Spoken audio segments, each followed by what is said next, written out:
Bonjour et bienvenue dans cette première vidéo de blendercoach.com.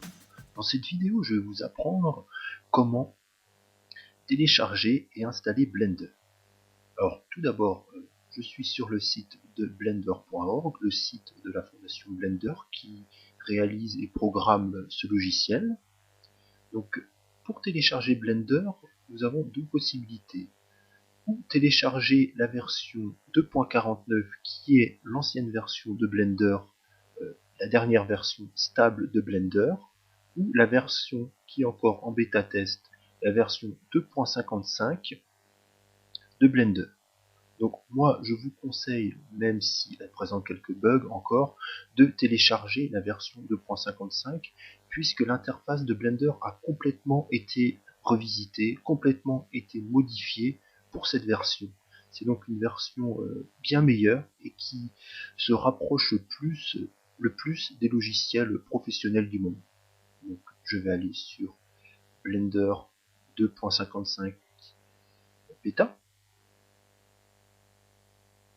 Donc sur cette page, nous avons des screenshots de toutes les dernières versions de Blender.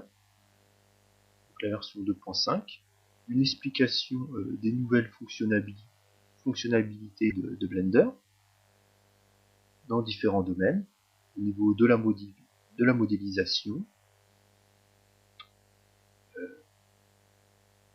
du rendu et l'avancement de Blender, puisque Blender 2.5 n'est qu'une version test. La véritable version sera la version 2.6 qui devrait être effective mi-2011. Voilà. Donc, je vais télécharger Blender 2.55. Donc ici sur cette page, j'ai différentes possibilités. Donc je peux télécharger Blender pour Windows 32 bits, 64, pour Linux, pour macOS et pour macOS. Donc moi je suis sur Windows, donc je vais télécharger Blender pour Windows. Donc je suis en 32 bits, donc je vais télécharger cette version. Donc nous avons deux possibilités. Ou télécharger l'installeur, qui est un programme qu'on exécute pour installer Blender sur notre disque dur, ou alors on peut avoir Blender aussi en version portable, ce qui veut dire qu'on a Blender dans un fichier zippé, qu'on pourra décompresser dans un dossier et qui pourra être directement utilisable sans installation. Je vais utiliser la version sans installation.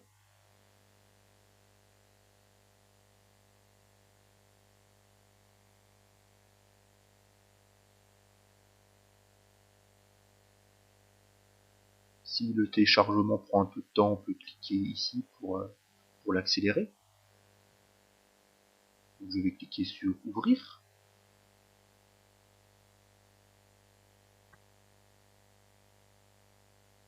Donc voilà pour le téléchargement de Blender. Ensuite, une fois téléchargé, vous pouvez décompresser Blender dans un dossier et mettre un raccourci vers le programme exe de Blender, vers l'application sur votre bureau, comme je l'ai fait ici. Voilà, c'est tout pour cette partie, pour la partie d'installation de Blender. Dans le prochain tutoriel, nous verrons comment appréhender l'interface de Blender et la navigation dans celle-ci. Au revoir.